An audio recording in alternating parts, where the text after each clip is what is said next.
Knowing what gunfire sounds like could save your life. Several eyewitnesses to that shooting told reporters they didn't think what they heard sounded like a weapon. ABC 13's Priscilla Kaiser spoke to an active shooter training expert. Most could recognize this sound. But take the sound of gunfire out of context. Who would think that there would be a shooting event at a YMCA baseball field? It's the last thing in your mind. The last thing several congressmen and their staffers would have thought could happen while playing ball in Alexandria, Virginia this morning. I heard a large single pop, one shot. I didn't know it was a gun at first, so we were standing around.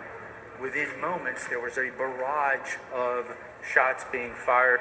During a shooting situation, Marco Galbraith, the owner of T4Tactics, says victims often think the loud bang is something else. It's a stapler, it's a door slamming, it's a cabinet slamming, it's a car backfiring. We want to believe that it's everything but gunfire in our area.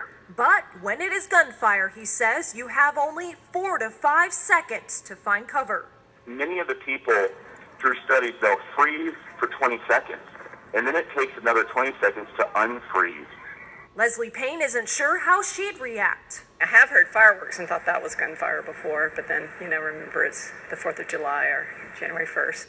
Mike Ogden thinks he would have known exactly what the gunfire was. I've been around guns most of my life. I was in the National Guard for a while, heard a lot of gunfire. Galbraith says there were also most likely signals the suspect gave out prior to going on a shooting rampage. Somebody saw him acting suspicious, but discounted it because there's that denial. Galbraith says the gunman typically has a plan, so you have to move fast. He says that's why it's important to also have a plan and practice it so it becomes second nature. While this happened, Galbraith was down in North Carolina teaching active shooter training.